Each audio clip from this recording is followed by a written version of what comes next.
Далибор Чешиново Блешево.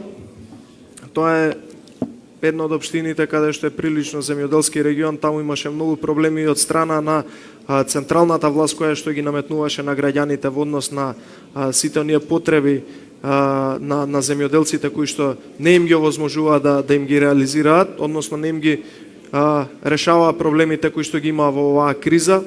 Во каква состојба тие затекна општината? Добар ден и од мене. Уште од првиот ден се фатиме во тесни со решавањето на натрупаните проблеми кои ги наследивме од претходната власт. Наследив блокирана буџетска сметка со 36 милиона денари и 4,5 милиона денари по однос на камати.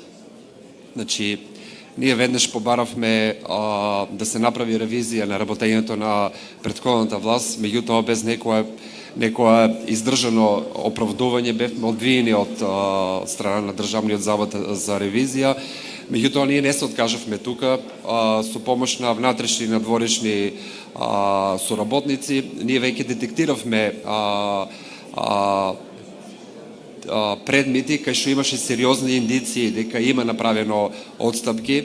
Веќе имаме правно процесно процесуирани предмети, меѓутоа за жал до ден денес немаме никаква развршница. Јас се надевам дека во наредниот период дека ќе можеме да дојдеме до некое решение или до некој одговор, за да можеме да најдеме. Да те прекинам, извини, кривично дело не застарува, така да. Да. Верувам дека правдината ќе. Точно, да, апсолутно секој треба да се повика на економска одговорност.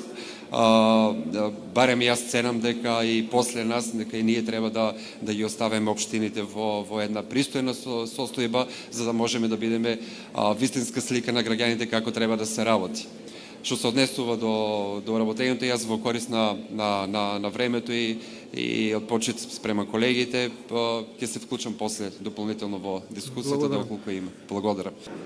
Како што спомнав и преска во излагањето, значи воопшто не е лесно да се работи со блокирана сметка и извршна клаузула и низа подпишани динамични планови за исплати и во судски спогодби, се со цел само за да не ни се трупаат некои нови камати.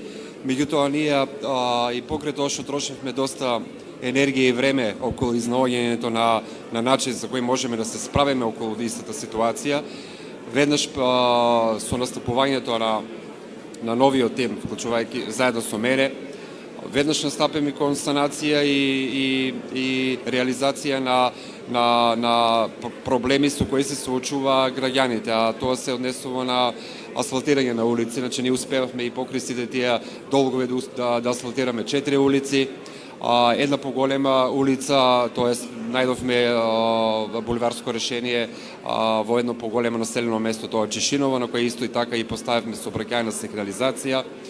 Пристапивме кон чистење на диви депонии, во исто време детектиравме проблем дека општината се соочува со недостаток на транспортни возила за цврст отпад. Набавивме ново возило во вредност од 1.700.000 денари за помалите улици, за да можеме да ги сервисираме, да задиме полесен пристап кон нив. Акцент ставивме кон изработка на техничко-планска документација. Јас не наследив во делот на готова планска документација не наследив никаков квалитетен проект. Значи, ние моравме да се фокусираме за да можеме утре во иднина, тоест ако сакаме да реализираме некој проект, значи базата е од квалитетен проект. Исто така пристапаме кон изготвување на урбанистички плански проекти во сите населени места, пошто кај нас е малку хендикеп околу тоа, само две населени места го има истиот, а напоредно со тоа сме во фаза на изготвување и на урбанистичка планска документација во населени места, за да можеме комунална супраструктура, за да можеме да ги искористиме обновливите извори на енергија. Тоа е фокусот кај нас. Сега ние се надеваме дека во иднина малце ќе ги намалиме тие трошоци кои ни се надвиснати над самата општина.